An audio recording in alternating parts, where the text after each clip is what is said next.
precisely because of your involvement sa kaso na kinaso sa inyo. I believe you've been convicted, no? Na reclusion. Ano yung kaso is the punishment is life imprisonment, tama ba?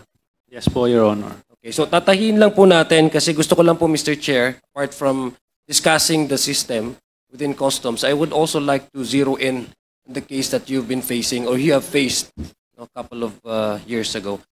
Tinanong ka ni Congressman Flores, what year did you enter your business sa tracking? Tama ba tracking business nyo?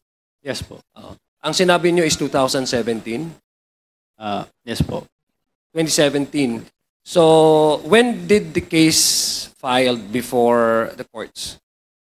2018 po. So, isang taon ka lang nasa tracking business bago ka nakasuhan. I-check ko po dun sa... Yeah, kasi wala po kasi sa akin dito yung affidavit ko. I believe, Mr. Chair, yung sa kaso, yung when the Senate started investigating the case, and even sa House of Representatives, anong taon yun? Natatandaan mo ba? 2018 po. 2018, di ba? 2018 po. Tama? Okay. Opo. Gusto ko lang maintindihan yung relationship between the tracking business, your logistics, and that of the consignee. Kasi yun ang gusto kong maintindihan. Mukhang nandoon yung negosyo, no? Yung involvement mo doon, di ba? Na-mention mo, yung consignee EMT, tama ho ba? Yes po, Your Honor. Okay.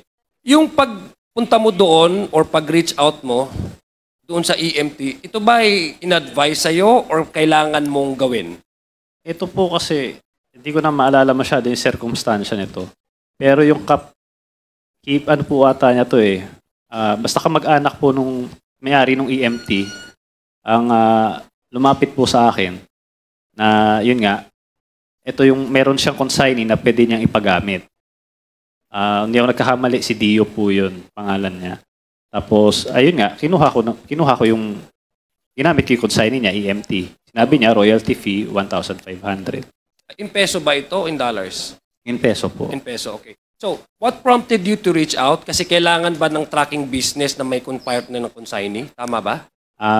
Hindi po. Kasi nga po, magsisimula po yan, may nag-i-inquire sa akin na, kunwari, ito po si Hong Fei. Dahil si Hong Fei po, hindi naman siya accredited dito sa Pilipinas. So, kailangan niya ng consignee na magagamit para makapagparating siya ng mga shipment niya. So, kailangan ng consignee. So, doon dadating yung consignee for hire na si EMT. Gagamitin siya doon sa papel. Pero wala siyang kinalaman doon sa shipment talaga. Hindi siya may-ari. Okay. So, ibig sabihin, dinideclare lang yung consignee na siya yung may-ari ng shipment na yon, pero actually, hindi talaga siya. Yun ang question kanina ni Congressman Jinky Luiso. Tama ba? Yes po, Your Okay, Honor. tama. So, meron kasi doon sa judicial affidavit mo, gusto ko lang i-quote ha. Sabi mo dito, you mentioned that all brokers were imposed this weekly TARA system and made to deliver amounts to various offices equivalent to the number of containers that I am able to successfully process for release in a week. So may mention ka dito brokers, no? Ito yung brokers, ano naman ang participation niya dito in all schemes of this transaction? Siya po yung magla-lodge, siya po yung magsasign, accredited broker po siya. So siya yung pinakakailangan para mag-sign ng document, para makapagparating dito ng mga container. Para sa ating mga kababayan, yung mga bago lang ha, ikaw tracking business ka, hindi ho ba? Yes po. Naghahanap ka ng consignee, no? Yes po. Where exactly the brokers play? In the middle or after you have already you have already consumed your transaction with the consignee? Ano siya, nasa middle po ata siya. Kasi pag nag-inquire sa akin, itatanong ko sa kanya. Kasi siya yung customs broker eh. Siya yung nakakaalam So siya yung, kumbaga, sa makatwid, siya yung nag-arrange na doon sa loob. Ang pinakatrabaho ko lang talaga is, ayun nga, tracking, papatong ko rin yung sa akin, yung all-in. Pero siya talaga yung more on sa Bureau of Customs po. Okay. May sinabi ka kasi dito, may ginamit ka dito sa, yung kinote ko sa affidavit, judicial affidavit mo. Sabi mo, ini-impose ito weekly yung TARA system. Balikan ko lang yung TARA system and explain ko sa iyo. paano to ini-impose? Sino ba yung nag-i-impose sa inyo ng mga halimbawa sa negosyo mo, sa tracking business ka?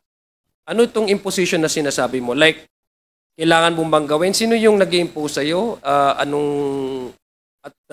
Gusto ko lang maintindihan sino-sino ba ito? At mukhang kasi pag ini-impose ito, mukhang may nakikinabang, hindi ba?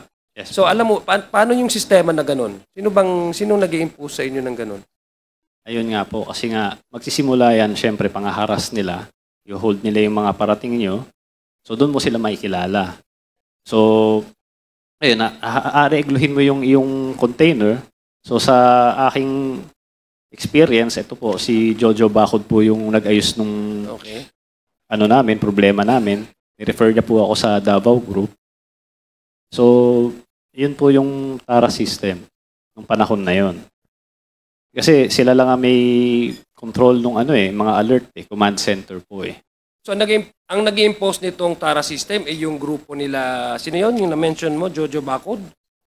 Yes po, yung Davao Group po. Yung Davao Group, yes, ang nag-impose nitong TARA system. Yes po. Okay, so balikan ko lang yung explanation mo kanina kay Congressman Flores ha. The reason why you've reached out, sila bang nag-reach out sa'yo? Ikaw ang nag-reach out sa Davao Group? Ako nag-reach out kay Jojo Bacod. Mm-hmm.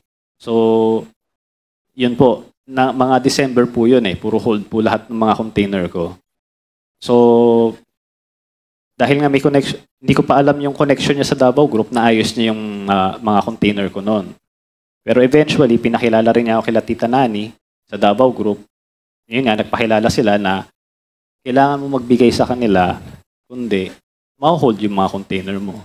So, ibig sabihin, that's a different transaction. Kumbaga, that's your entry to knowing si Jojo Bacod at saka Davao Group. Tama ba? Yung ginawa kasi yung experience mo, base doon sa sinagot mo kay Congressman Flores, nagkaroon ng harassment. Ang harassment meaning, yung mga in-expect mo ng mga shipment mo, hindi dumating or ginawang, may pinagstriktuhan. So that's why you need somebody who's in the inside, who more or less has influence and know the people who to tap para malagay doon sa green lane at malabas yung shipment mo. Tama ba? Yes po, Your Honor. Okay, itong mga shipment na nailabas mo, ito ba ay ginamit mo rin the same consignee? Tatlo po yung consignee na ginamit ko noon. EMT, RONSS, tsaka Integrity. Tatlong consignee po yun. So, nung tapos na yung transaction nyo, yung first na transaction nyo, kasi naging successful, no? Bakit ka continuous nakikipag-deal with the Davao Group? Na-mention mo kasi na Davao Group. Kasi that's the reason why you're here right now, di ba? Yes. Kaso, bakit continuous mo pa rin yung pakikipag-ugnayan sa kanila? Mayroon ka pa bang mga shipment na in-expect mong pumasok na baka maahras? Yes po, kasi nandiyan po yung trabaho ko nandoon po sa linyahan na yun So, dahil nakakonect na ako sa kanila, so mas madali ko mailalabas yung container ko. Mr. Chair, with due indulgence Yes. gusto ko maintindihan, Mr. Chair, sino yung binabanggit mong Jojo, saka yung tita. Pakipaliwanag mo nga sa amin uli. Pangalawa, bakit ka nag-reach out sa Davao Group? Nag-i-smuggle ka ba? Yun ang tanong ko, bakit? Ibig sabihin, kung talagang legal ang pinapasok mo, di ba? Bakit ka nag-reach out Davao Group? Kasi po, tama po yun sinasabi nyo. Mga misdeclared siya, underdeclared po.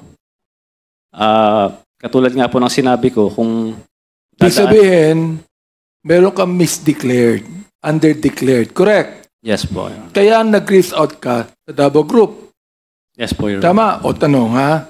Ikaw ba nagpapasok ka ng mga ukay-ukay, ng mga damit na second hand? Opo.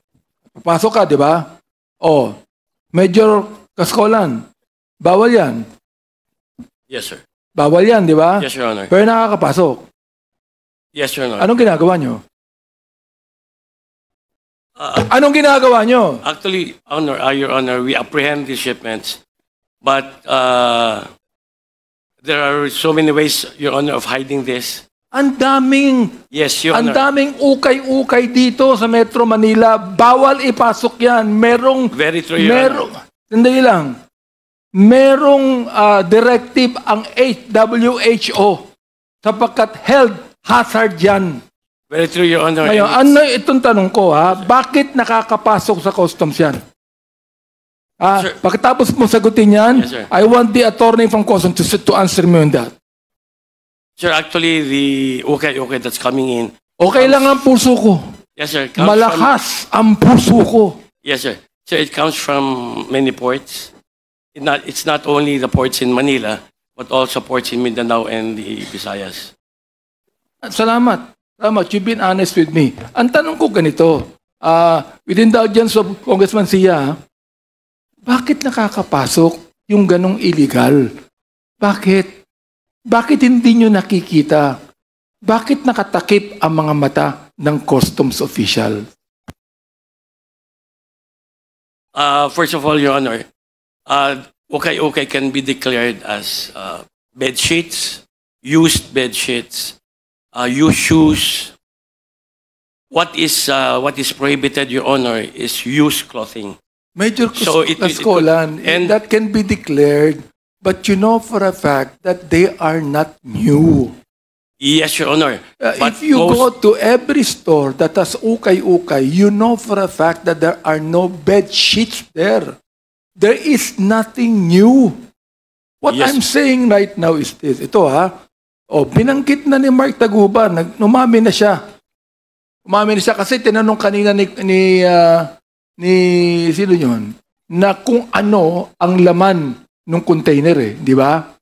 Sinabi mo kanina, Mark, na ito ay mga, ano sabi mo kanina? Mga general merchandise. General merchandise. Ngayon, inamin mo na nagpapasok ka ng mga ukay-ukay. Correct? Yes po. Okay. Ilang container ang pinapasok mo ukay-ukay? Yun po. Hindi ko po alam kung pwede nilang ipasok yan kahit saang container doon. Right. Sinong nagbubukas ng container? Sa Bureau of... Meron niyang customs police, correct? Yes po. Merong official ng customs yan, correct? Yes po. Ayan. Nakikita yan. Binubuksan yan. Di ba? Pero Oo. yung... Kaya ka nag-reach out sa Davao Group sapagkat alam mo na pag binuksan yan, ipagbabawal niya ilabas. Correct? Yes po. Nag-reach out ka sa Davao Group para hindi na buksan ang mga container na yan. O kung buksan man yan, pikit ang mga mata na nagbukas. Tama ako? Yes po, Your Honor. Yun. Go ahead, Congressman Zia. Thank you, Mr. Chair. May tubig po dyan, Manong Benny. May tubig po dyan. Okay. Yes, balikan ko lang yung tanong ko kanina kasi gusto ko lang maka-compartmentalize yung issue. Ibig sabihin, meron ng transaction dito with the Davao Group and dito yung hindi ito connected. Congressman Zia, gusto nyo ng chocolate? Ito, meron akong patchy, oh. Hindi smuggle to, ha? Gusto ko lang para maintindihan po natin, Mr. Chair, yung reason kung bakit nag-reach out ka sa Davao. Kasi sa nakikita ko, dalawa kasing sitwasyon itong nangyayari, di ba? Na-establish mo kanina yung reason kung bakit nag-reach out ka. So mayroon ka ng, hindi lang sa hindi ka mahaharas, meron ka pa ring protection, di ba? Kasi na-enroll ka na doon sa Davao Group, no? Pero hindi siya connected doon sa rason kung bakit ka naka-kulay orange ngayon. Doon ako interesado ko doon sa the reason why you were put behind bars. Kasi ang sinabi mo ay parang hindi ka maharas. At the same time, maybe, inclusive of that arrangement is for your protection in the, in your business, the protection of your business and customs. Tama ho ba? Yes po, Your Honor. Okay, now, yung reason kung bakit ho kayo nandito sa Quadcom na ito, dahil yung connection mo with the case that you've already been convicted of the crime, no? Sinabi nyo.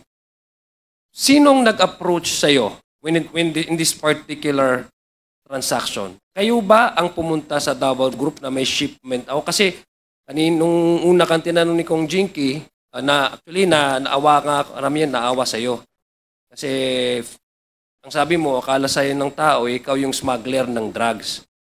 Ang pagkakaintindi ko is hindi ikaw. Sabi mo, hindi ako drug lord. Ibig sabihin, hindi ako nagsasmuggle. Ibig sabihin, yung pumasok na shipment ay hindi sa'yo. Tama ba? Yes po, Your Honor. Okay.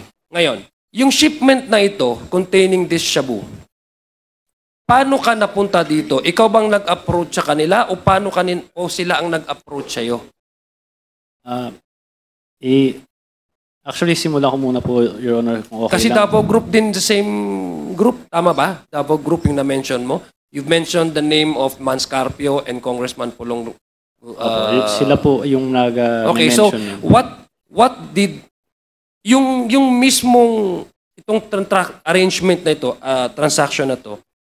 Kasi ang dami namang nasa tracking business, 'di ba? Marami kayo sa tracking business, 'di ba? Opo. Okay. Marami ding mga consignees, I'm sure. Sabi nga, ang sagot mo nga kay Congressman Flores is, maraming consignee dyan, di ba? Tama ba? Opo. Oh. So what made you so special na parang ikaw yung napunta dito? Hindi lang special, namalas kung bakit ikaw. Paano? Dahil ba masyado kang kalapit nila or ikaw ang nag-approach sa kanila for this particular transaction? Kasi kung ikaw nag-approach sa kanila, it would appear to me na ikaw nag-smuggle. So paano? Can you explain to us kung... Pwede ko bang anuhin muna yung sa bakit ako na-convict? Yes. Kasi unang-una, explain ko lang sa... Hindi, explain mo na lang sa akin yung paano itong kaso na ito na nasama ka sa apps among all the many tracking businesses involved within customs, doing business in customs, legitimate business. I'm sure your business used to be legitimate, di ba? I'm sure your business was legitimate when you're doing business with customs, di ba? So how come among all the tracking businesses, among all the consignees who've been accredited by the customs, it's you and EMT were involved in that particular shipment, which apparently came out to be drugs. Simulan ko po muna doon kay Kenneth Dong. So, ito po, siya po yung nag-inquire nitong shipment na to itong MCLU 600-1881.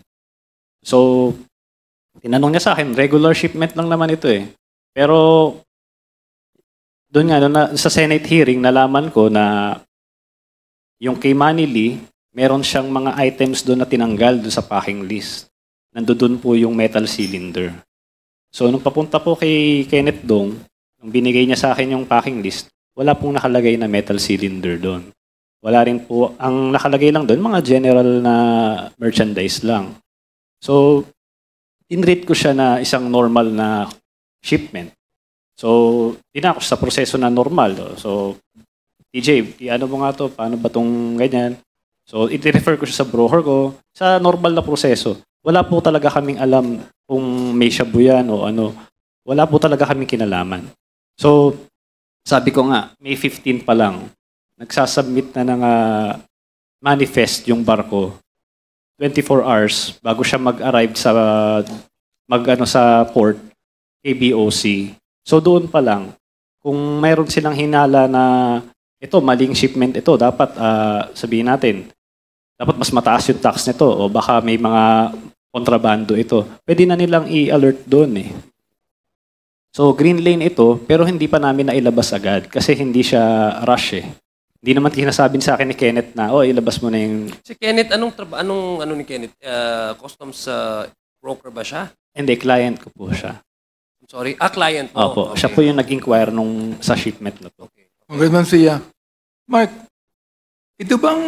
ikaw ba nag-i-smuggle ka rin ng bigas? Hindi po. Hindi. Hindi po. Ano lang, ukay-ukay lang, saka ano pang ini-smuggle mo? Drugs. Para maintindihan niyo po, pagka sinabi mong general merchandise, smuggle na yon. Ayun, So, ibig sabihin, pag general merchandise, smuggle na yan. Opo. Ano nakalagay dyan? General merchandise. Kasi po, para malaman niyo po yung proseso nito, ang isang container po, marami pong may-ari niyan. So, isipin niyo po yung trabaho ng FedEx, kunwari. So, itong si Hongfei, siya yung exporter sa China. Itong si Hongfei dito sa Valenzuela, kung saan nahuli yung drugs, siya yung importer. Si EMT, talagang wala siyang kinalaman dito sa transaction na ito. Talagang royalty fee lang siya. So, lahat ng mga Chinese na gustong magparating ng mga, mga products nila, ikino-consolidate yan sa isang container. yan po ay smuggled na yan. Kasi hindi naman dinedeclare lahat eh. Kung i-declare mo yan lahat, napakahabang listahan po niyan. So, yun po yung general merchandise.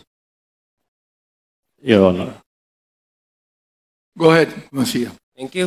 So you were saying about Kenneth Dong. So you were kliyente mo siya. So is it safe to assume that this Kenneth Dong knows this shipment kaya pumunta siya sa iyo to avail of your services? Tama ho ba? Opo. Okay, pakipaliwanag nga. No, so gusto kong malaman kung paano ka napunta dito. Ayun po, nag-inquire po siya. In-read ko siya na regular shipment dahil wala namang kontrabando o kahit ano man dun sa kanyang pinadalang packing list. So parang normal lang, walang hindi ko pinag-isipan ng masama. So sabi ko nga po, May 15 pa lang nagkaroon na ng manifest. Matagal po yan na-release. Parang kada araw nagbayad ng OLRS, nagbayad ng ganito. Hindi siya dinadali. Ibig sabihin hindi siya nakalabas agad-agad. Hindi po, pero naka-green lane po siya. Naka-green lane. Opo. Okay. Anytime po doon, kung talagang merong balak silang anuhin yon. Pwede nila i-red Ilang lane. weeks ba bago na ilabas ninyo itong shipment na to? Yung kay Kenneth Dong na yung pala meron lamang droga. Ilang weeks o ilang months? Kundi ako Despite the fact na naka-green lane siya. alam ko po kasi na baba na siya May 17 pa lang, nasa port na siya. Okay. So, na-deliver siya May 24 na. So mga 1 week. Mga 1 week po. So yung regular na processing for the green lane. Ang green lane po, kung mamadaliin siya, mga 2-3 oras, mailalabas mo na yung container. Oh, sige, okay. So May 15, may sabi mo, may mga fees na, processing fees, tapos hindi pa nailabas. May manifest na sa barko. Ibig sabihin, nandiyan na siya. Okay. Hindi pa lang siya, parating na siya sa port. Okay. So doon pa lang, ginagawa yun para si BOC, kung tingin niyang may problema, pwede na niyang i-red lane. Pwede na niyang i-alert. So, maski si BOC, wala siya nakikitang kahit anumang anomalya dun sa Pero hindi shipment. niyo alam kung sino talaga yung may-ari ng shipment na to. Hindi po. Hindi niyo alam. Hindi po. So ikaw yung naghanap ng consignee, tama ba? Yun ba yung pagkaintindi ko? Opo. So, nag-inquire siya sa akin. Siyempre, tatanungin din niya dahil nga po si Hong Fei, hindi naman po siya accredited dito. Okay. Kailangan niya ng consignee for hire. So yung pay, yan ang tunay na may-ari? Opo. Yung shipment na Based yun? dun sa, opo, kasi para malaman nyo rin po, yung proseso dun naman sa China, pagka mag-e-export siya kasi naglo-load ng mga gamit eh. So pupunta siya sa container depot ng shipping lines, siya mag-aasikaso nun, dadali niya sa warehouse, siya yung maglo-load, siya yung mag-i-stuff ng mga gamit. Now, I'll ask you, kasi yung very important sa akin, Mr. Chair, yung timeline eh. Kasi I think the reason why you approach the Davao Group, it's because for you, 1 week is too long for a green lane shipment. Tama ba? Yes po. Okay. So, nung within 1 week, ito yung rason kung bakit mo in-approach ang Davao Group. Tama ba? Para malabas ba? Gusto ko lang namin maintindihan. Hindi po, itong particular na shipment na ito, kaya naman siya nailabas ng, dahil hindi po siya rush eh. Okay. Ang container, ang truck ko lang po noon, 8 lang po eh. So, kung hindi naman siya rush, di gagamitin ko siya sa ibang kliyente ko na nagra-rush ng shipment. Yun na lang ilalabas ko muna. Kaya nga, gusto ko lang kasi maintindihan, no? Sabi ko nga, gusto kong tayihin yung senaryo, no? Sa case mo ngayon. Ang sinabi mo, kaya nga, given na yon, nag-enroll ka, etc., nag-ano ka, di ba? And then later on, you did not know that the shipment, kasi nakapasok ka na sa kanila eh. That's the first scenario that happened. And the transaction there was successful according to you, no? Now, here we are now. Di ba? So, pumunta ka seeking the assistance of the same group for this shipment to be released. Tama ba? Opo, lahat po ng shipment. Lahat ng shipment. In the particular shipment, itong may laman na shabu. Opo. Tama ba? Pero yun nga po, sinasabi ko po, hindi ko po alam yung tungkol dyan sa shabu na yan. Aha. So, ang alam ko lang po is general merchandise yan. So, Okay. pag nung 24 na i-deliver namin, nagkaroon ng raid sa Valenzuela, 26. Kung pa lang po nalaman na meron palang metal cylinder. Okay. So, I'll go to Mr. Jimmy Guban. Mr. Jimmy Guban, is this the same shipment na sinasabi na pag-aari nung Davao Group o pag-aari ni... Tama ba? Your Honor, sila ho ang nagpoprotekta. Okay. So, Your Honor, kasi dadagdagan ko lang yung kay Mr. Mark Taguba. Yes, please. Sa port of origin po, doon sa port of loading, may mga consolidator. Well, I will tell you frankly, that is the job of Michael Yang. He is Michael one among Yang. the biggest consolidator sa China. Wait lang. The same Michael Yang that was shown in the matrix of PIDEA. Yes, Your Honor. Okay. If I may, Yes, Congressman please. Adjong. Yes, no? please. Jimmy, kasi medyo seryoso yung aligasyon na yan. No? Yes, sir. Anong basihan natin para sabihin mo na si Michael Yang ang consolidator? Para lang sa kaalaman namin lahat. Kasi may madaling magpangalan eh. Your Honor, I have testified already. One among my shipments, according sa galing yun sa kanila. Siya lang ang nag-consolidate sa China. The same also, Your Honors, na mga nawawala na containers. Iwan information po ito, Your Honor, na sila ang nagko-consolidate sa China, nawawala sa Port of Manila, nawawala sa Port ng Taguluan. Sino nagsabi sa'yo na si Michael Yang ang consolidator? Your Honor, may testimony already dahil nagkayak sa I akin. know. Kahit si may Mr. testimonya ka, iba ngayon. Sabihin mo sa amin, sino? Si Mr. Henry Tan, Your Honor, at saka si Mr. Abiliera kung bakit nila ako in-invite. So si Mr. Henry Tan ang nagsabi sa'yo na si Michael Yang ang nagko-consolidate. Yes, Your Honor. And who is this Mr. Henry Tan? One among also the financer, importer, Filipino-Chinese? Filipino-Chinese, Your Honor. Nandyan siya sa customs? Negosyante yun, Your Honor. Negosyante. Anong Oo. negosyo niya? The same din, Your Honor. Nagpaparating din ng mga kargamento before. So, General merchandise din. Yes, general merchandise. So, na hinihingi niya rin po ng clearance. Meron ka bang report na ginawa sa Bureau of Customs sa pagiging intel operative mo noon na i-red flag yang Henry Tan na yan? Your Honor, I have submitted reports ng isang malaking bodega sa Giginto, Bulacan. Who owns the bodega? Marami po yan, Your Honor. One among them is the Okay. consolidator galing kay Michael Yang. Yan po yung... Sige. Yung Henry Tan, anong report mo sa Bureau of Customs about Mr. Henry Tan? Meron ka bang ginawang report? Yes, Your Honor. And what does the report say? The same, Your Honor. Practicing general merchandise. So, Yun ang mga para deklarasyon siyang nila. Mark Taguba rin. Yes, Your Honor. So, kaya nga, sinabi mo ba doon sa report mo na si Henry Tan ang nagsabi sa iyo na si Michael Yang ang consolidator nitong mga goods na ito from the port of origin? Yes, Your Honor. That is also included in my affidavit in this Quadcom, Your Honor. So, okay, sige. Thank you, Congressman John. Please continue. Mr. Chair, have we invited Henry Tan here? We actually did, but we don't know kung sino yung where to find this. Perhaps Mr. Major Cascolan would know. Kilala mo ba si Mr. Henry Tan? No, sir. So you have no idea who Henry Tan is? No, sir. So si Jimmy, alam mo ba saan ang opisina niya? Saan ang Your Honor, I give already the former address that I knew. Sa Binondo. So yung dati niyang address that you know, ibinigay mo na sa... Can you check COMSEC? Yes, Your Honor. And ask the assistance of the PNP to locate this Mr. Henry Tan. There's another name he mentioned, Mr. Chair. Sino pa yung isa?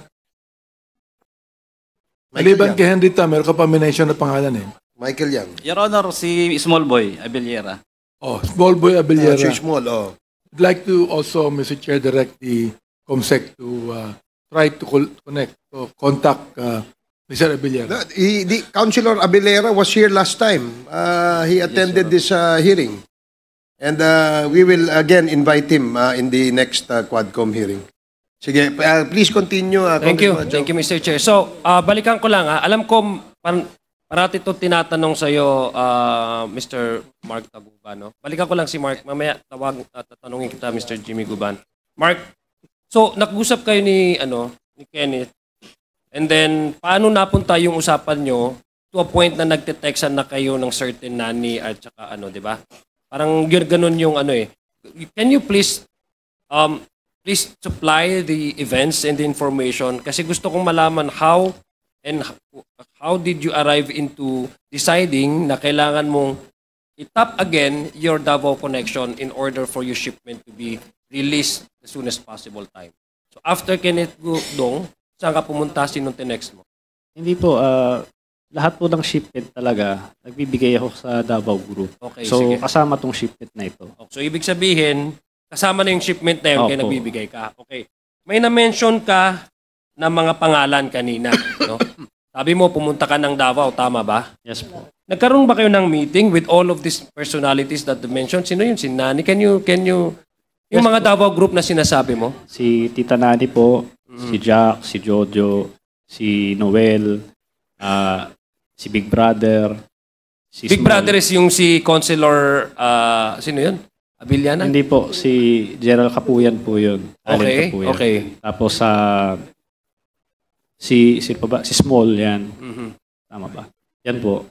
So ito yung, so sasabi mo ba na para silang lobby, kumbaga, kung sa politika sa states, may tinatawag na special interest groups, no? Na na tumutulong sila sa isang bagay para makuha kung ano yung gustong makuha ng kliyente nila. So parang ganun sila, parang pressure group sila para mas mapadali yung transaction mo. And in this case, yung mga releases ng shipments mo, tama?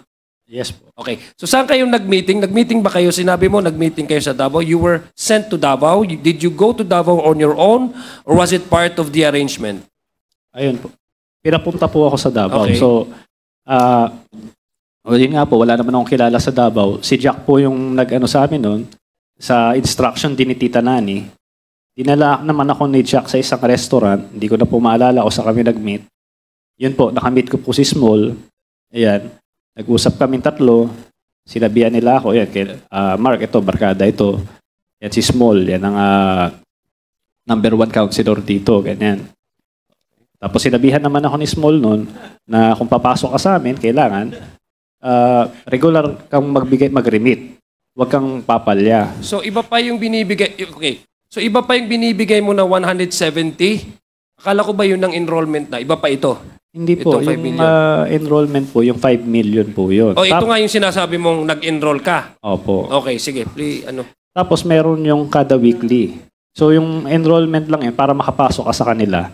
Tapos kada container na i-release mo, magbabayad ka sa kanila. 10,000 po yun.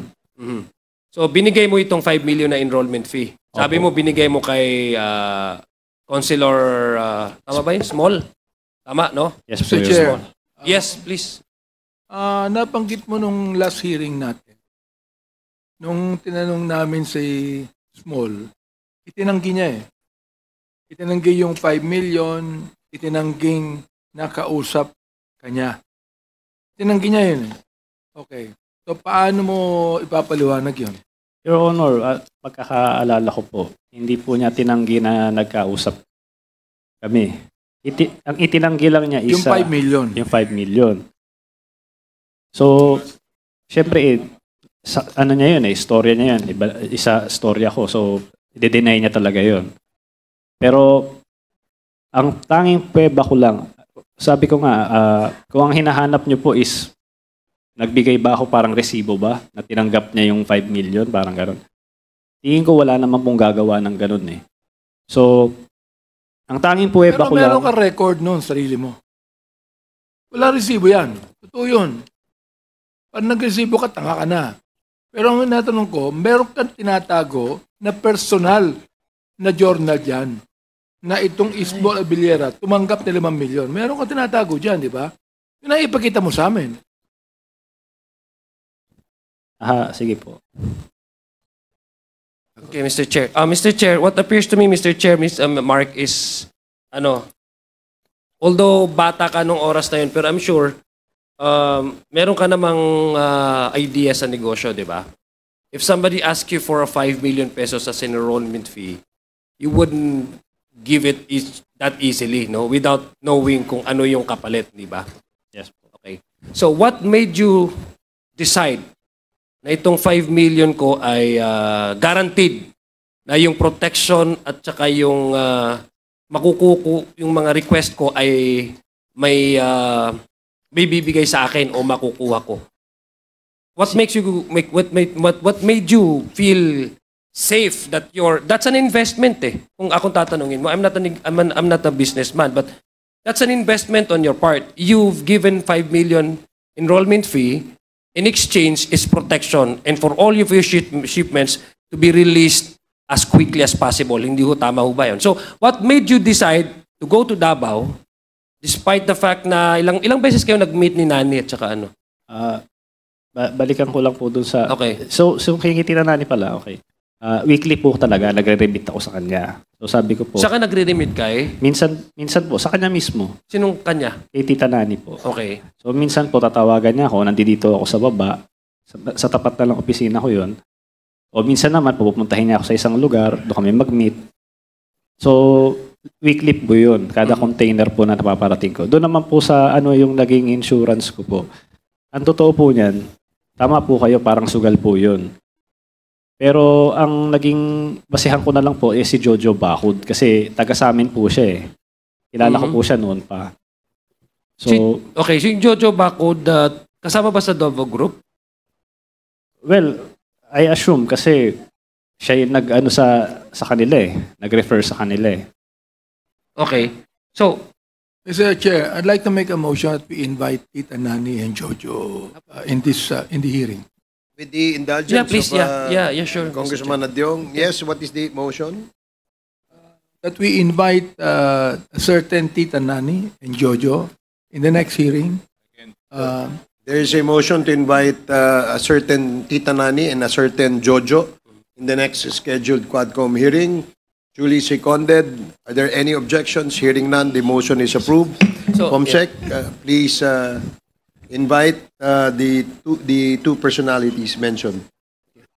Sir Chair. Please proceed. Yes, please help me understand, Mark. Gusto ko lang talagang yung the whole transaction that happened. I want to know, earlier, you responded na you've been paying 170,000 to Tita Nani, di ba? Hindi po. I'm sorry, to the customs, yung Tara system. That's it. Yung 170,000 po yun, may breakdown Per container, po yun. yes, Opo. okay. So may tara doon, meron din customs duties, merong shipping line. So this is already exclusive of the 5 million enrollment fee. Bukod po Okay, po yun. bukod pa yon. So hindi yun guarantee na dahil nagbabayad ka ng 170,000 ay enrolled ka na. Tama? Enrolled ka na meaning nakapasok ka na dun sa grupo na magpo-protect sa tayo, sir, di ba? Tama? po. Okay. So when you were asked to pay for the 5 billion, ibig sabihin this is another layer of protection naman. Tama ba? Hindi po, yung 5 billion po yun, ano yun eh, pagpasok mo pa lang sa Yun kanila. nga, exactly, yeah. Kasi ang gusto kong tanungin is why do you have to pay for another 5 million when you were already dealing with the same persons? You were already helped by kasi 'di ba sabi ko kanina the reason why na nagtiwala ka kasi lahat ng mga transactions mo before napalabas, 'di ba? Ito po. Okay. So, now, dahil malaki yung tiwala mo, ang tanong ko is you were already dealing with the same persons, Tita Nani, etc. ganito. So my question is, why do you have to pay for another 5 million pesos over and above those amounts that you're paying these people kung meron na kayong engagement early on? Gusto ko lang maintindihan, help me understand. Kasi parang ang impression sa akin, Mr. Chair, pardon my ignorance, gusto ko lang talaga malaman. It's going to be another layer of protection if you ask me. Because you need to pay up a additional 5 million insurance policy, di ba? Ganon yung labas niya sa akin eh. Yes, gusto ko, paintindi mo daw sa akin, Mark? Yung 5 million po, isang beses lang po ako nagbigay sa kanila. Okay. Yung pumunta po ako ng Davao. Ano lang yun, kumbaga walang container na involved doon. Ano lang yun, baga, okay. para makapasok ka lang sa Okay, kanila. now I understand. Okay, so ibig sabihin, kailangan talaga nila for your protection. Opo. Okay, so ganun yung pagkaano ko. So, ngayon, ang tanong ko ngayon, you've mentioned big names, di ba? Parang ang na-mention mo is, isa sa nagtiwala ka sa mga taong to, nagbigay ka ng 5 million because may nami-mention sila ng mga pangalan tulad ng yung si Man Scarpio, Attorney Man Scarpio, Congressman Pulong Duterte. What made you at least convinced na talagang isang grupo ito at ito sila Nani, ito sila, sino pa yung mga na-mention mo ng mga pangalan, ay talagang magagamit nila, if ever, no, presumed, no, na the allegation is magagamit yung kanilang influence. So what made you convince na itong Davao Group ay talagang sila yung namumuo nito? Yun nga po. Yung mga container ko nga po is na green lane po lahat. Ang totoo po niyan, kung tutuusin, nabanggit ko lang talaga sila sa congressional hearing nung last time eh. At yun nga po, dahil yun po yung pakiramdam ko na kung bakit nagkaroon ng kamalas-malasan itong buhay ko.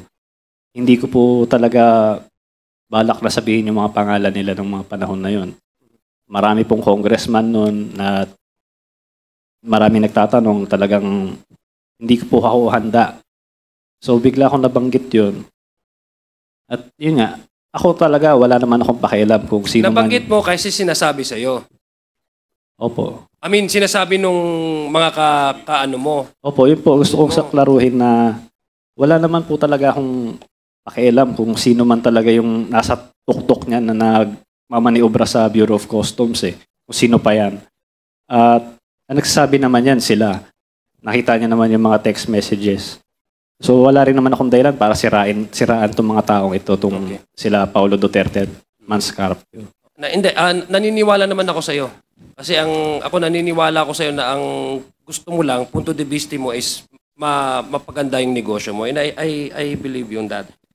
Ganito lang, gusto ko lang tanungin, may na-mention ka na Chinese name na from the place of origin nung itong shipment na to. Ano yung consignee kasi hindi siya accredited dito? Yun po yung Hongfei. Yun po yung Hongfei export, import. Ako ba? How is this connected with Michael Yang? Because I've mentioned somewhere the name Michael Yang. I'm sorry, I've heard about Michael Yang. Was it you, Jimmy Guban? Or ikaw ba, Mark? Siya po yata. Okay, sige. Gusto ko lang maintindihan. So itong itong kumpanya na ito sa China, wala silang accredit. So they need a partner here, local consignee, tama ba?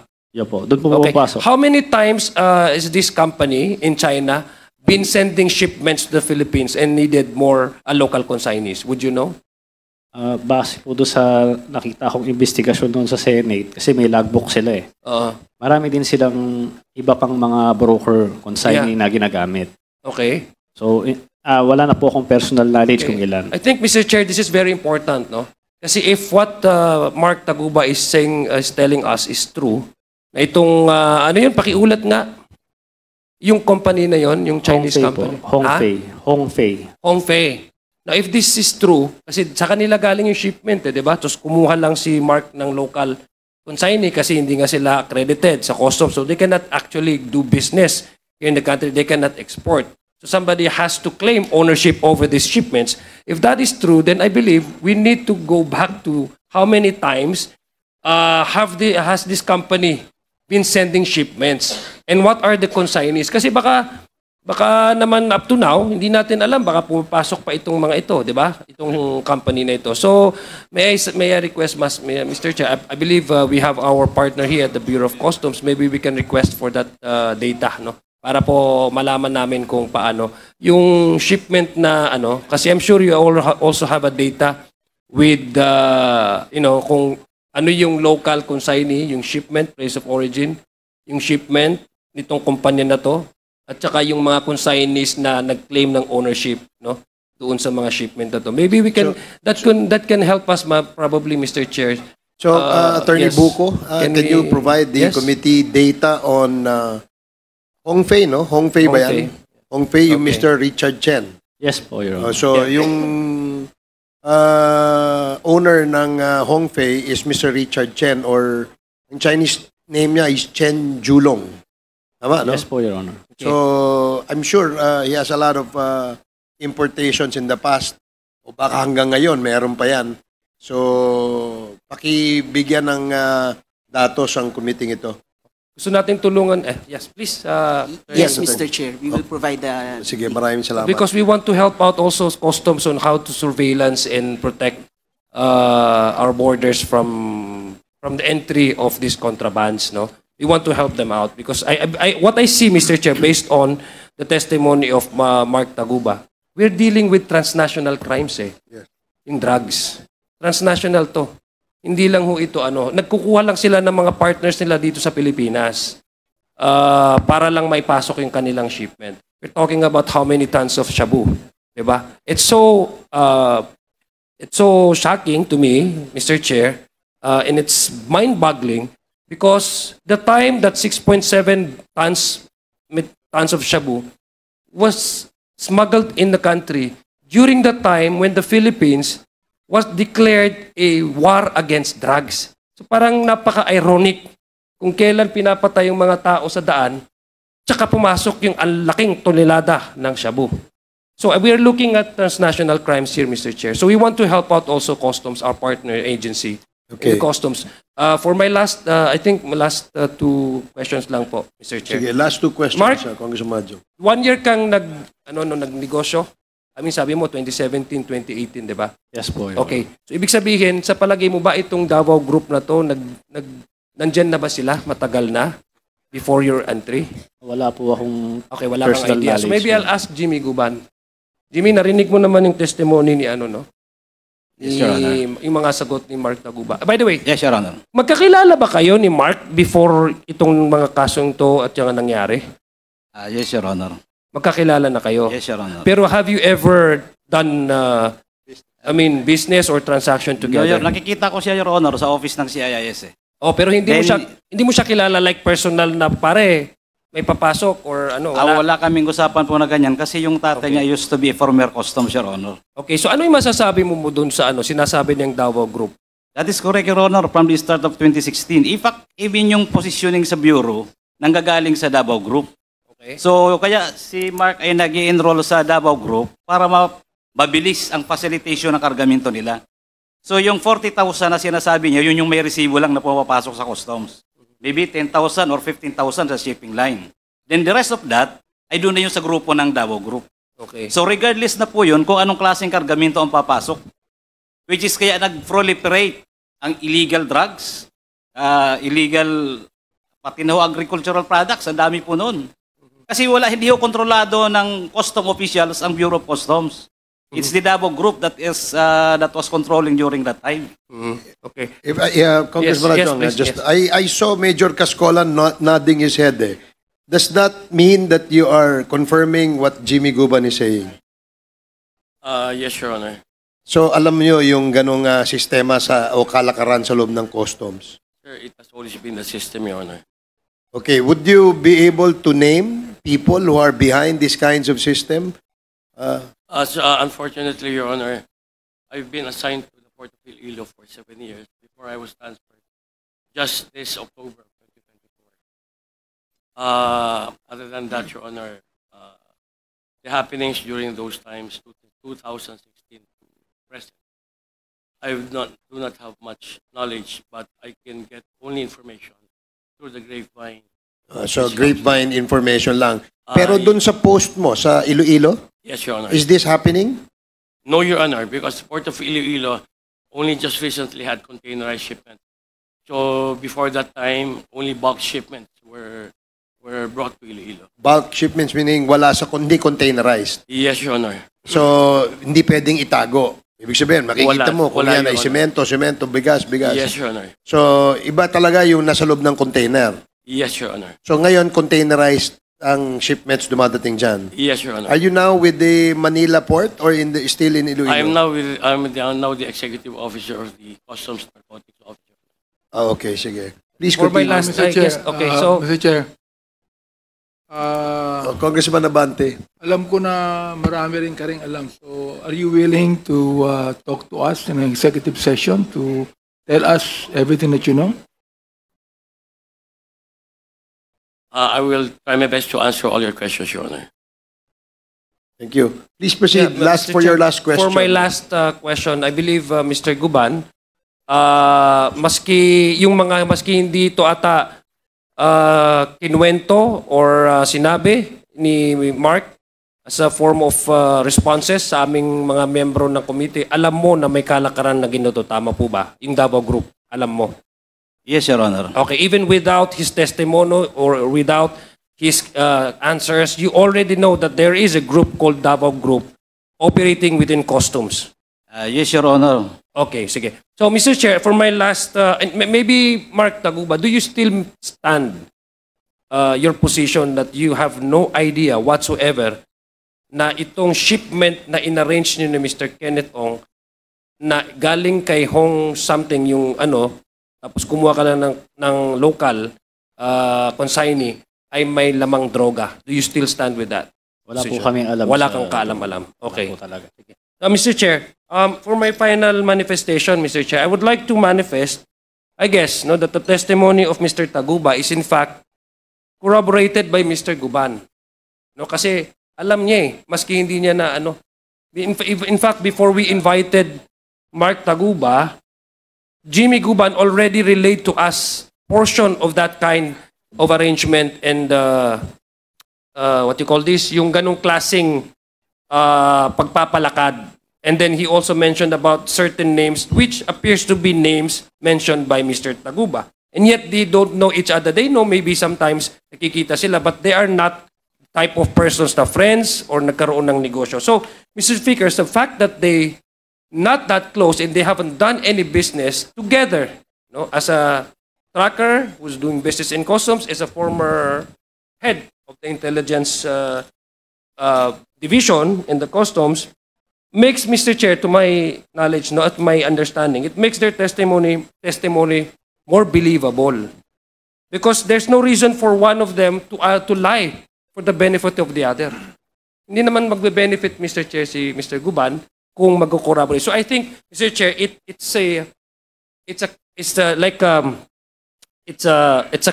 parang ano, yung sinasabi po nila sa English na cut from the same cloth kung titingnan natin yung storya nila. So it makes it believable, Mr. Chair, because there's no point for either Jimmy Guban or Mark Taguba to lie to benefit either of the two, Mr. Chair. So, Mr. Chair, para sa akin po, we need to, apart from looking at the real scenario, who are the culpable persons involved in this kind of transaction, particularly the case of Mr. Guban and Mr. Taguba.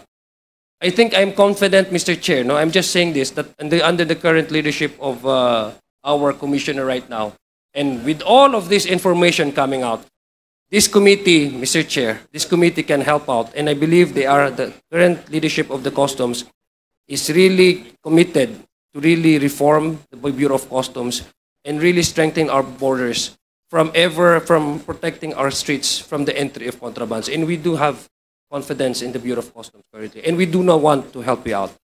Okay, so yun po, that's my last manifestation. Maraming salamat po, Mr. Chair. Maraming salamat, Mark. Maraming salamat, Jimmy. Okay, thank you, Congressman Adyong. The next interpellate is Congressman Paulo Ortega. You have 10 minutes. Thank you, Mr. Chair. I'll make it a little short because most of the questions have already been asked to Sir Taguba. Itong tanong po na to, pwede pong sagutin ni Sir Mark at ni Sir Jimmy kahit magkasunod po. Masasabi niyo po ba na nung time na yon yung Davao Group ang pinakamainit na grupo, kumbaga sila yung pinakamagandang grupo na maging part ng negosyo o maging katrabaho nung time na yon? Yes po, Your Honor. Yes. Ikaw, Sir Jimmy, ano masasabi mo dun sa time? Yes po, Your Honor. Kumbaga, it is the hottest item in the menu, parang ganun, no? Yes, Your Honor. From the start, after the outtaking from Malacanang, ganun po ang Hanggang customs na matapos. kainit. Opo. Maraming salamat. Balikan ko lang, no, Mark, kasi na-mention nyo na kanina from the questions posted by our honorable colleagues, our members. Itong Davao Group na to na kasama po si Tita Nani, Jojo Bacod, Congressman Pulong Duterte, and different actors, masasabi mo ito yung composition ng Davao Group, Mark? Yes po, Your Honor. Sino masasabi mo na head o leader ng Davao Group na to? Well, tingin ko po si Paulo Duterte po. Yan po ba ay common knowledge po sa inyong pinagtatrabahuan dati? Yes po, Your Honor. Normal na napag-uusapan, parang it's passed around, hindi po walang alanganin, wala pong masasabi na hindi kayo sigurado? Yes po, Your Honor. With that, Mr. Chair, I will end my short interpellation, but I'll add a brief manifestation kasi na-shock po ako dun sa sinabi ni Mr. Jimmy Guban. And I'd like to ask him kung pwede niya pong ulitin. Since, sabi niya po kasi, since time immemorial, nangyayari na po lahat ng mga to. Not only with our problems with drugs, pero po nasabi niya po yung tungkol sa ating sa bigas or sa agricultural products. Tama po ba, Sir Jimmy? Yes po, Your Honor. So, Mr. Chair, siguro yung knowledge po na nalalaman ni Sir Jimmy tungkol po dito, not only with drugs, but not only with what we're tackling now, pati po dun sa bigas, will be a vital source of information po. Lalo po sa ating Quintacom, Mr. Chair, so I would like to manifest na we should consider na adding as a resource person sa Quintacom si Mr. Jimmy Guban. Again, thank you, Mr. Chair, for the time. Okay, thank you, Congressman Ortega, for that short Mr. Chair. interpretation. Yes, Congressman Abante. If I can just advise Mark Taguba, no? You want to be a legitimate businessman, correct? Yes po, Your Honor. Huwag ka na mag-ano ng mga illegal pang kontrabando para hindi mo na kontakin pa yung Davao Group, di ba? Yes po, Your Honor. Inisipin mo yung sarili mo. Yun ang unang-unang dapat mong gawin. Oh. Yes po, Your Honor. Then, I would like to ask Mr. Chair if we can ask Mr. Taguba to submit to us his personal ledger. Doon nakalista yung mga pinagbigyan mo ng pera at kung sino-sino. Yes po, Your Honor. Meron ka bang notebook o listahan? Hahanapin ko pa po yun. Matagal na po kasi. 7 taon na nakakalipas. Sige. Para pagka ito'y nakita mo, submit mo dito sa committee. Yes po, Your Honor. Okay, so before the next interpellator, Mr. Chair. if I may, I'll just ask a few questions kay Jimmy Guban. Jimmy, yung bang Henry Tan na nabanggit mo kanina, isa siya sa kagaya ni Mark Taguba na player sa customs. When I say player sa customs, siya ang nagpa-facilitate ng mga importation. Financier, Your Honor. Financier. Binibigay. Katulad po yun kay Mark. Si Mark, merong Chinese na kausap, binibigay sa kanya. So si Mr. Henry Tan, isa rin ganun. So, alimbawa, kagaya nung nabanggit kanina ni Mark, yung bang si Hong Fei ay kakilala mo? Hindi po, Your Honor. So, paano siya naging kliyente mo? Si Kenneth Dong po kasi ang kliyente ko eh. So, sige. So, bali, ang middleman ay si Kenneth Dong. And then, etong si Henry Tan ay ganun din ang kanyang partisipasyon. Opo, Your Honor. Parang sila yung naghahanap na mag-i-import dahil meron silang kakilala sa loob ng customs para maipalabas yung mga importation na ito. Yes, Your Honor. Marami silang consignees, the same with Mark. Okay. Merong 3, 5. Din yung mga shipper from the port of origin, sila ang nagmamanage nun. So, in fact, kung i-share ko kay Mark, yung shipper dapat nun ay makuha nila para pag galing doon sa port of loading, port of origin, malalaman kung sino yung mga incorporator din nun. Okay. Then malalaman po natin kung sino ang nag-load. Pero posible rin, no? Posible rin na yung mga incorporator fictitious. Hindi totoo. Yes, Your Honor. Ganun po ang ginagawa. Most common po ang Chinese businessman. Kaya ayaw nila dito magkaroon ng sariling consignee. Kasi karamihan doon may violation eh. Dahil karamihan po noon, in-French product po pagkagaling China. In fact, karamihan po ng importation ay bawal. I think if I'm not mistaken, nang umatin ako ng seminar, around the world, that is 80%. Pagkagaling sa China, ay dapat niya nasa red lahat. To include agricultural products. So dapat, is that a customs policy? Yan ba ay policy, Attorney Buko? Na lahat ng importation na galing ng China ay dapat nasa red lane? Not necessarily, Your Honor. So ano yung mga maaaring hindi mapasok sa red lane na galing China na importation? I'm not certain, Your Honor. So how would you now classify any importation coming from from China na maipasok sa red lane. So, si Attorney Buko muna, anong, di ba, kasi merong classification, di ba? So, normally, kapag ang importation, ang goods ay galing ng China, ay red lane kaagad yan. Tama? Ngayon, unless accredited at merong magandang track record yung nag-i-import, yun lang siguro ang pwede maging green lane. Tama? Green or yellow, Your Honor. Green or yellow, no? Pag yellow, may inspection. Pag green, walang inspection. Tama? So, tama ba yun, Jimmy? Your Honor, medyo okay po, tama po yun. Yung intelligence group po ng Bureau of Customs, under po niya yung Risk Management Office. Where yung selectivity ay under din po noon, yun yung 5. May super green lane pa nga po eh. Then green, then yellow, then red. 5 po Super yun. green lane? Yes, Your Honor. Is that part of the classification under the policy of the Bureau of Customs? Yes, Your Honor. There is such a super green lane for... Super green, green, yellow, and then red. Okay, sige. Thank you. Tapos, Yes, Your Honor. Ang nag-classify po niyan under the Risk Management Office. So may HIPI po yun under ngayon ng, if I'm not mistaken, under po yan ng Deputy Commissioner for Intelligence. So, This is where intelligence, kung gaano po ka-importante. Kaya nga ako, yung source ko po ng intelligence is not from the Philippines. It is always my source from abroad. so ibig Dahil mong sorry po. So, ibig mong sabihin na yung intelligence data, ayan ang basihan para kung ilalagay sa red, yellow, green, o super green. Yes po, Your Honor. That's Sige, hindi, malinaw na kasi hindi familiar sa akin, no, personally, yung color coding na yan. That is why, Your Honor, there is profiling. There was profiling ever since nailagay na yan dyan. So, all shipments na dumarating sa Yes, Your atin, may Honor. profiling kayo? Yes, Your Honor. Supposed to be gagawin kung hindi po nabubulag yung manager na So, nandoon. kahit na ito ay isang importation ng isang legitimate company rito, may profiling Yes, pa rin Your kayo. Honor, complete po. Kaya nga po nadidetermine according to the World Customs Organization. Kaya po, pag mga international companies, nandoon po yan sa super green lane. According to the World Customs Organization. Kasi yan po ay proven na talagang malinis, malinaw ang mga kargamento. Okay, So sige. nagkakaroon po ng green, ng yellow, ng red, dahil po yun dahil sa profiling. Nalalaman po natin yung sa mga partner natin abroad na itong kargamento na to, nag-iipit. So lalo na po pag China. Nag-schooling po ako ng ilan, pero palagi ang target ang China eh. Kasi nga nandoon karamihan, 80% halos ang produkto doon ay gaya-gaya.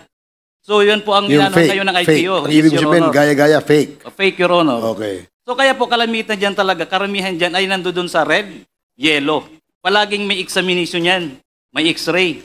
Then pagdating po doon sa valuation, inaayos din po yun kasi marami po doon, ang karamihan talaga ay mali ang deklarasyon. Di ba, bago naman paratingin dito, doon sa port of origin, may mga dokumentong ina-advance papunta rito, correct? Attorney Buko. Yes, Your Honor. And what do you call this document? Your Honor, those are the shipping documents such as the inward foreign manifest, the bill of lading, the Okay. invoice. And in that bill of lading and forward manifest, nandyan naka-identify kung ano yung mga yan. Yes, Your Honor. The importer, the description of the goods, the quantity, the weight, etc. Even the value of the goods. Yes, Your Honor. Okay. Now kay Mark Taguba. Mark, yung pinacilitate mo yung container na yan na naglalaman ng magnetic lifter, tama? Magnetic lifter. Ano ba yung nasa laman ng container na pinacilitate mo? Cylinder po. Yung cylinders, no, na naglalaman ng shabu.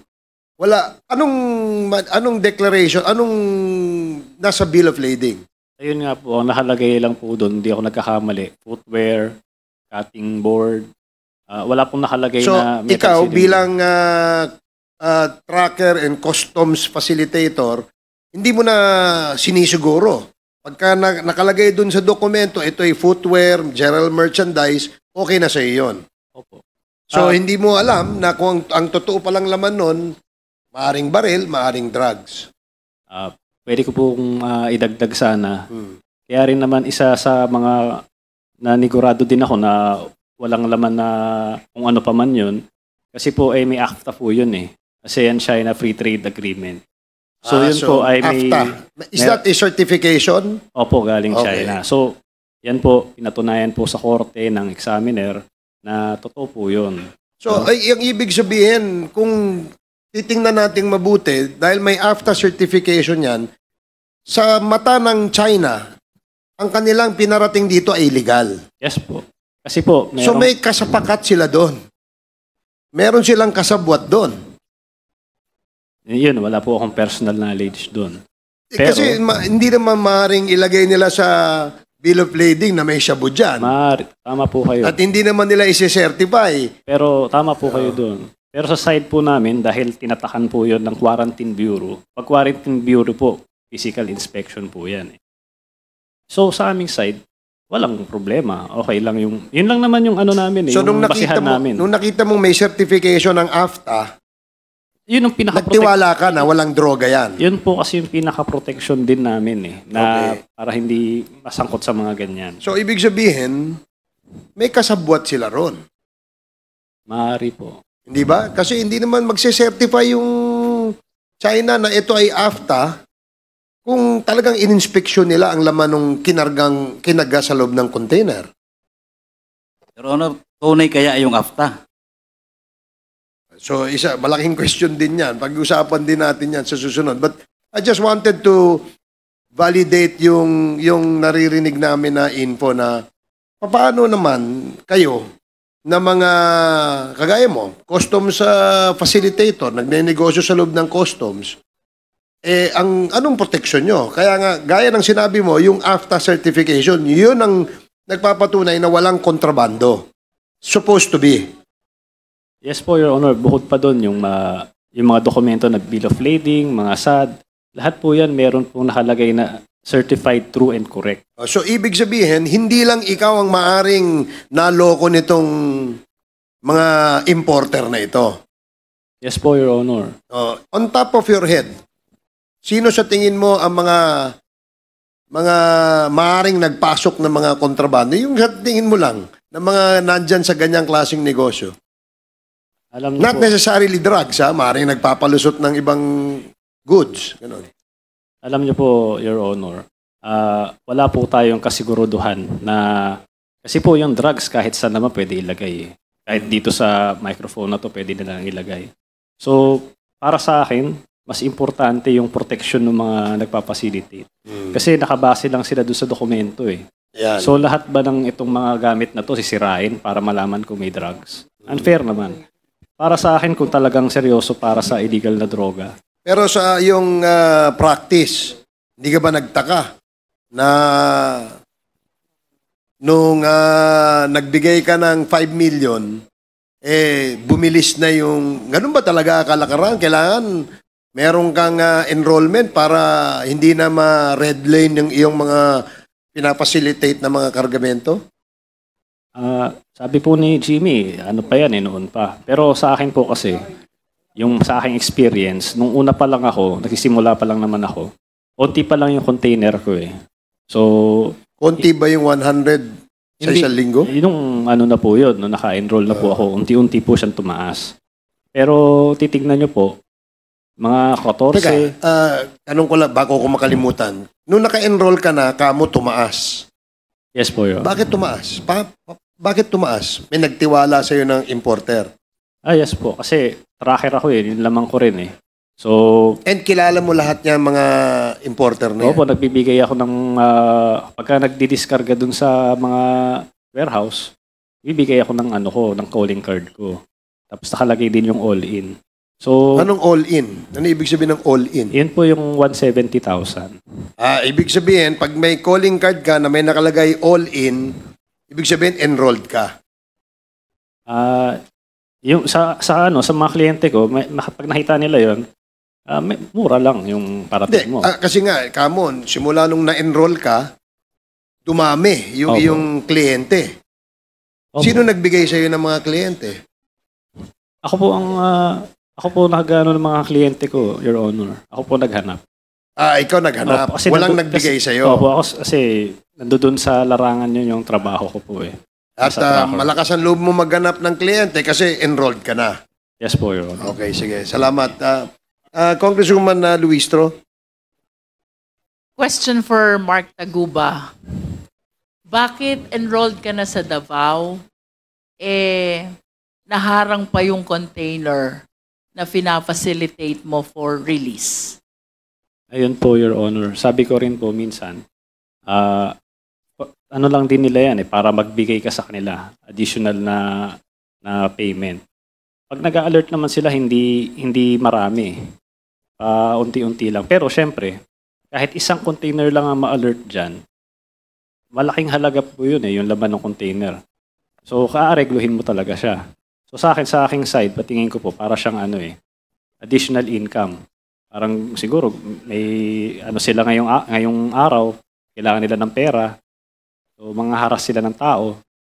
Pupunta ka sa nila, mag-aareglo ka. Mark, I am talking about the container which had this metal cylinder with illegal drugs. Was it a coincidence na siya yung na-check? Or is there other reason behind kung bakit sa kabila ng enrollment mo sa Davao Group, naharang itong shipment na to? Hindi po siya naharang sabi ko nga po, green lane po siya. Green lane? Opo. So, dire-diretso po siya. Wala po siyang x-ray, wala po siyang physical examination. At talagang wala kaming alam na kung may to. Sa katunayan nga, ang tagal nga na-release May 15 pa dumating yung container, sinabi ko na yun noon. At May 24 pa siya na-deliver. So, how was the shabu contained in the metal cylinder discovered? Ayun po, nagkaroon ng raid sa May 26 sa Valenzuela. At yun, binuksan nila yung cylinder doon. Doon nila nalaman na may shabu yung cylinder. The discovery happened after the release? Yes po. When the same is already in the warehouse? Yes po, Your Honor. Kanina sabi mo, wala sa packing list yung metal cylinder. Tama ba? Yes po, Your Honor. Anong naging basis ng implication mo dito sa metal cylinder when the same is not written among the items in the packing list? Ayun po, ang tanging ebidensya lang po nila is yung logbook ng Hongfei na di umano, nung nagdiskarga dun sa container na yun, merong 5 cylinder na diniskarga doon sa container na yun. And who prepared that logbook? Yung Hongfei din po. Would you know who is that employee or representative of Hongfei? Kasi pwede ko namang basta isulat lang yan Yun nga po. Na may kasama siyang metal cylinder when in fact wala. Yun po. Yun po, kasama po yun sa aming depensa na bakit yun ang pinagbasehan nila, yung pwede mong isulat na lang kahit sino. Samantalang sa amin, meron kami mga dokumento na in-examine yan sa China. At hindi naman po yan ninakaw Dumaan yan sa Bureau of Customs So, was the person who unloaded the cargo from the container while in the warehouse already, was he presented in the court? Yung nag-unload po, hindi po. Hindi po so, siya it was only the... Yung prepare lang po nung... yung unhigh packing list na sinasabi nila. Na, yun Wait, sabi mo kanina the packing list which goes with the bill of lading does hindi not po include... Hindi po siya kasama doon. Kaya nga nagulat kami. Bakit may iba pang packing list? In other words, dalawa yung packing list ngayon. Yes po, Your Honor. Packing list that goes with the bill of lading nung dumating yung shipment. Yung packing list na pinresent niya doon sa court, kailanman hindi ko pa nakita yun. At hindi rin yun dumaan sa Bureau of Customs. Kaya ikino-contest namin yun Saan ang galing yung packing list na yun? Were you not able to keep your own copy of this customs documents, importation documents, para sana na-prove mo that the packing list that they are offering to the court is different from the real and actual packing list? Yun nga po, Your Honor, hindi kami pinakinggan dyan. But were you able to keep for yourself Opo, copy of the importation documents? Opo, pinresent po namin yan. Yun bang documents mo, do they bear the stamp of the BOC that they were processed already? Yes po, Your Honor. Mismong BOC. Tapos yung packing list nila, mayroon ding tatak ng BOC. Wala po. Ano nga lang po siya gawa-gawa lang So, yun nga, kahit sino pwedeng gawin yun. So bakit yun yung sinuportahan ng korte, no? Mr. Chair, we are talking about here about two packing lists. One with the stamp of the Bureau of Customs and the other without the stamp of the Bureau of Customs. I just want to manifest how come if the one with the stamp was likewise presented in court, present nyo ba? Yes po. After po yung pinresent namin, tsaka lahat po ng dokumento na dumaan po sa BOC. I just want to state for the record, Mr. Chair, why between these two documents, the one with the stamp of the BOC and the one without the stamp, the one which was appreciated in hearing the case, is this one which does not bear the stamp of the BOC? That is a manifestation, Mr. Chair. And kanina po, sabi ni Mr. Guban, thank you Mr. Taguba, since time immemorial, aba nakakaalarma po yan. Napakarami po ng estudyante ng Customs Administration. And even myself, I was able to teach a lot of Bachelor of Science in Customs Administration students. It is quite alarming na ang dadat na nilang sistema sa BOC has been installed since time immemorial. Talo pa, Mr. Chair, ang principle of law since time immemorial. So, in this light, Mr. Chair, I wish to share to the committee, I hope this is the actual, one of the actual forms which are being used as bill of lading. Secretariat, please. Mr. Guban, based on your experience as an employer official of BOC for a long period of time, please walk us through. Paano po ba ginagamit itong form na ito? And I wish to give emphasis also to his statement earlier. Dapat dun sa loading pa lang, kilala na natin kung sino yung shipper. And if the shipper, I do not understand why he should be different from the owner of the shipment or the exporter. If they are two different persons, I wish that the names of both should be reflected. That is for us to have, to be able to determine the parties accountable for the contents of the container.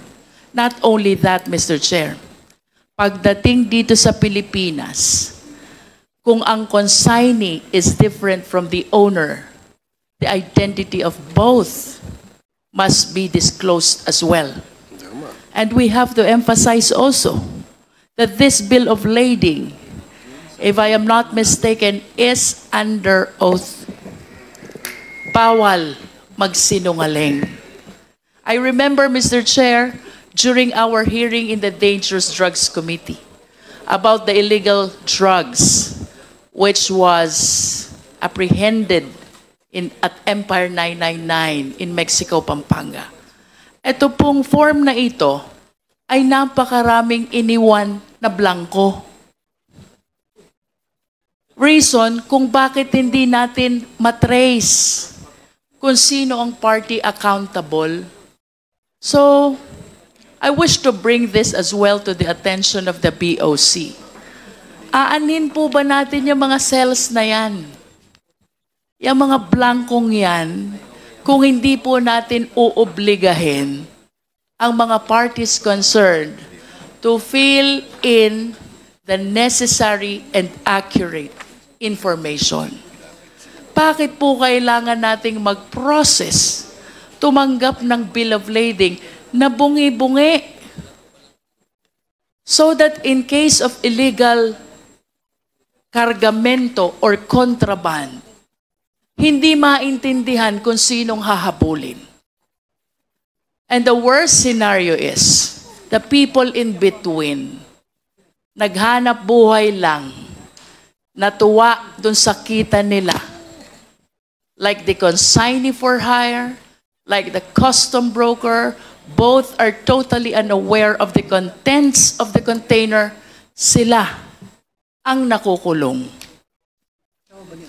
So, Mr. Chair, may we request Jimmy Guban, ano po ba dapat sinusulat dito sa bill of lading na ito?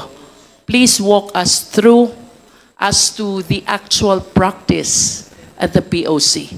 Pasensya na po sa taga-BOC, parang mas marami pong alam si Jimmy Guban kaysa sa ating mga resource persons from BOC. Your Honor, Mr. dapat po Chair. yung, thank you po, Your Honor. Dapat po yung bill of lading advance po na dumadating yan sa port, sa Bureau of Customs, lalo na po sa Office of the Commissioner, then sa Office ng District Collector, din pababa po. So doon po malalalaman na natin kung ano ang mga kargamento base doon sa sinulat nila. Yes, ba? Mr. Guban, let's start with the parties. Sino po yung mga parties concerned whose names must appear in the bill of lading? Your Honor, mas maganda po kung umpisahan ko siguro sa consignee. Kasi pag bill of Consignee. lading, from galing lang yun abroad eh. So yung consignee, yung accreditation ng customs, pasensya na kapanyero. Ang consignee kasi wala isang warehouse. Yun yung importer natin dito sa Pilipinas. So yung consignee, inaaprobahan nung na-assign pa ako noon. Mr. Guban, are you trying to say that the consignee and the importer is one and the same person? Meron yan ma'am na isa lang, merong iba. Kaya nga po may shipper, may bill of lading. Galing po yun doon sa shipper. So pagdating dito sa Pilipinas po, kung bill of lading na, may kasama na po yun na advance foreign manifest from the shipping line. So yung port of loading, nakalagay na po yun doon sa lahat. Ibig sabihin, from the port of loading, nakadeklara po yun doon sa packing list kung ano yung laman po ng container. So yung container po doon from the port of loading, iba-iba po nun ang may-ari. Kaya po mayroong tinatawag kaming consolidator abroad. Sa isang de 20 or de 40, there are instances na mayroon pong 3 o 5 ang may-ari. Okay, let me interrupt. How do we determine who are the owners of the different packages contained in one container facilitated by one consolidator? Na, Your Honor, to tell you frankly, wala na po. Isa na lang ang may-ari noon, yung shipper na lang. Shipper na lang. Opo, yung nagpadala dito. Yung tunay na may-ari noon, sila na nag-uusap from the port of origin hanggang dito sa Pilipinas. In other words, the real owners of this shipment talks to the shipper. To the shipper, Your Honor. They pay the shipper also That's correct, Your Honor. for allowing their shipment to be contained in the container. Opo, Your Honor. And we have no document to show kung sino ang may-ari, actual owner ng mga shipment na ito, except for the shipper. Except for the shipper, Your Honor, then even the company, if that is authentic or original na galing doon sa port of loading. Dito sa atin, ang dokumento marami sa recto eh. So, yun po, Your Honor, dapat sine-check para yung bill of lading masabi natin di na tama. So, para pagdating doon sa, ibinangga nyo po yun sa consignee, yung importer na. Pagdating po dito, yung consignee kasi, yun yung lumalabas na importer, sila nga yun ang magdideklara, yung license broker. So sila ang magdideklara kung ano po yung mga inimport nila base doon sa shipper papunta ng Pilipinas. So kung ano po ang binigay na pinadala dito sa bill of lading, packing list, yun din ang ilalodge na entry nung consignee dito po sa Pilipinas, sa customs. Ang problema po natin, kaya hindi na po natin ma-check dahil yung consignee, minsan ang daming budiga na pinagdadalhan nila iba-iba. Hindi na po natin na-monitor pagbaba ng kargamento kung tama yung dineklara nila from the port of origin. Ang sabi nila sa port of origin, 5. Tsinelas, shoes, t-shirts, kung ano pa. Pagdating po dito sa Pilipinas, hindi na nakikita ng mga consignee, yung nagtatrabaho na katulad kay Mark. Kasi dinadala na po yan nila sa kanilang budiga. So ang customs po, nawawala na yung monitoring kung ano na po ang laman ng container. So that is how the law enforcement in the Bureau of Customs work. Is it correct to say, Mr. Guban, na ang ginagawa ng consignee at importer dito sa Pilipinas, they simply rely on the packing list that was prepared by the shipper? Yes, Your Honor. And if you are the shipper, will you include among the packing list those which are illegal? No, Your Honor. Definitely not. Not, Your Honor. In other words, dapat may actual inspection. From the port of origin, Your Honor, that's correct. Both from the port of origin and at the port of unloading. Yes, Your Honor. Opo. Tama po ba? Yes, Your Honor. Please continue, Mr. Guban. So, pagdating po dito ng consignee, iba-ibang may-ari, yung container minsan sa kalsada lang po yan. Pag walang warehouse na designated yung consignee, minsan sa kalsada lang binababaan na nila yung kargamento. Hiwa-hiwalay. Ilalagay na sa mga close van. Pag may illegal, close van kaagad yan, takbo na sa kanila para pambinta. So, we cannot, Your Honor, prevent the cargos, legal man or illegal, kung paano talaga natin maitatama, pati sa duties and taxes. Pati na rin po sa BIR, pagdating sa BIR. Dahil pagdating sa deklarasyon na nila, iba na. So, Because there is really no actual inspection. Your Honor, hindi naman po, kahit na wala na pong actual inspection sa X-ray makikita, kundi pagdating po doon sa labas.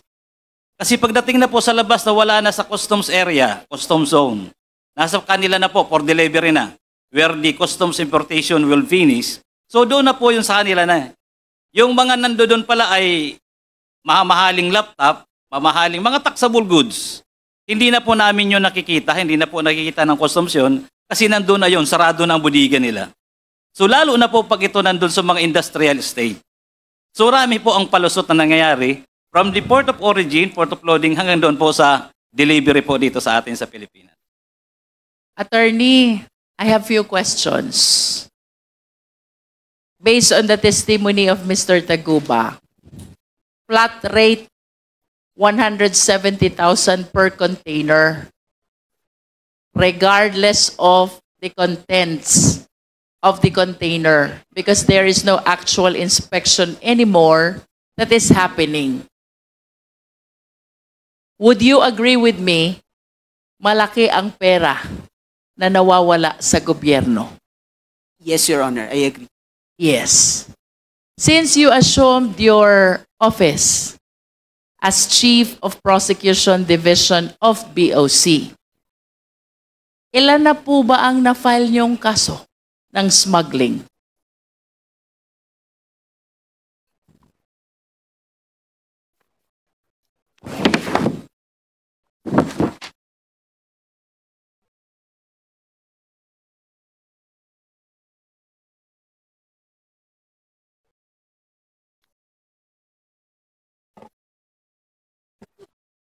Your Honor, based on our data, there are 508 cases from 2018 to 2024, Your Honor. Where do you file those cases? Before the Department of Justice, Your Honor. DOJ. Yes, Your Honor. Ilan na naman